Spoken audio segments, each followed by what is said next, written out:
Students, ये science test series का 42वां part है और सर्वप्रथम हम लोग 41वें पार्ट का उत्तर देखते हैं। इसमें पता है 10 प्रश्न तो हम आपको देते हैं और 10 प्रश्न का उत्तर जानते हैं, उसमें भी आपको समझ में आ जाता है। तो आप ये समझिए कि 5 मिनट में आप 20 क्वेश्चन देख लेते हैं, ये इसका फ़ायदा है। तो पहले प्रश्न का उत्तर है समतापी होम्योथर्मल, यानी जिसका तापक्रम जिस जानवर का जंतु का निश्चित होता है उसको होम्योथर्मल कहते हैं, और जिसका निश्चित नहीं रहता है वो हेट्रो हो गया, हेट्रोथर्मल हो गया, जैसे इंसान है। और दूसरे प्रश्न का उत्तर है यकृत, ग्लूकोज संतुलन का काम यकृत करता है, लीवर। और तीसरे प्रश्न का उत्तर है विटामिन डी। चौथे प्रश्न का उत्तर है पिट्यूटरी ग्लैंड या पीयूष ग्रंथि, मास्टर ग्रंथि कहलाती है। पांचवें प्रश्न का उत्तर है हीमोफीलिया, ये एक ऐसा रोग है जिसमें ब्लड क्लॉटिंग नहीं होती है। आप जानते हैं ब्लड क्लॉटिंग विटामिन के की कमी से होता है। छठा प्रश्न का उत्तर है एडिस एम्क्यूलैक्स, ये मच्छर है जो डेंगू फैलाते, एडिस एम्क्यूलैक्स। सातवां प्रश्न का उत्तर है टेस्टिस या विरसन से स्पर्म का फॉर्मेशन होता है।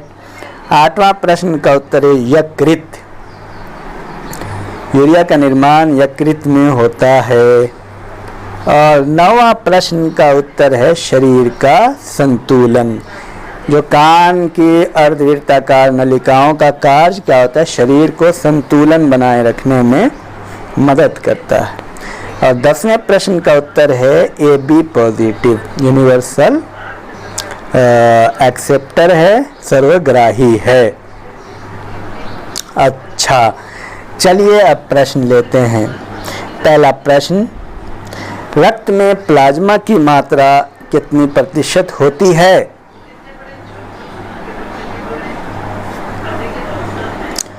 दूसरा प्रश्न, वयस्क मानव के मस्तिष्क का वजन कितना होता है?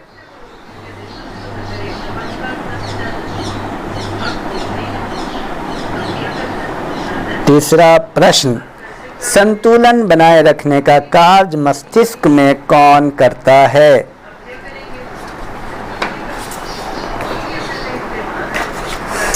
चौथा प्रश्न,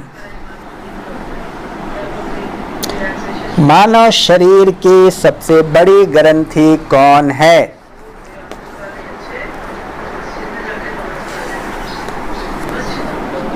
पांचवा प्रश्न, शरीर में अमीनो एसिड की संख्या कितनी होती है? जो एसेंशियल अमीनो एसिड है, पहले भी आ चुका है, काफी पूछता है ये प्रश्न।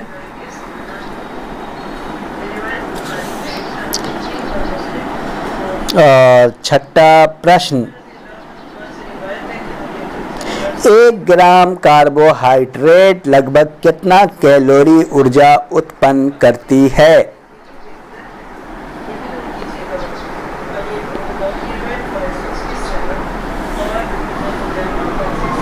सातवां प्रश्न, मल में दुर्गंध किनके कारण होता है?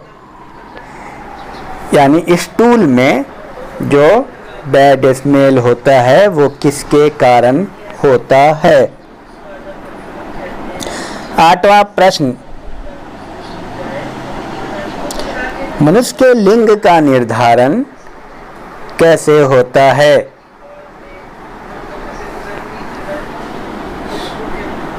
नौवां प्रश्न, वर्णनांधता अर्थात कलर ब्लाइंडनेस किन रंगों के लिए होता है? 10वां प्रश्न, मानव शरीर में ऑक्सीजन का परिवहन कौन करता है, किसके द्वारा होता है? तो ये रहा कुल मिलाकर के 10 प्रश्न। और आप कर्म करें, फल की इच्छा ना करें, आप काम करते जाएं, एक न एक दिन आपको कामयाबी ज़रूर मिलेगी। और आप बिल्कुल घबराइए नहीं, ऑप्टिमिस्टिक होकर के आप करते रहिए, सुनते रहिए test series. Thank you very much.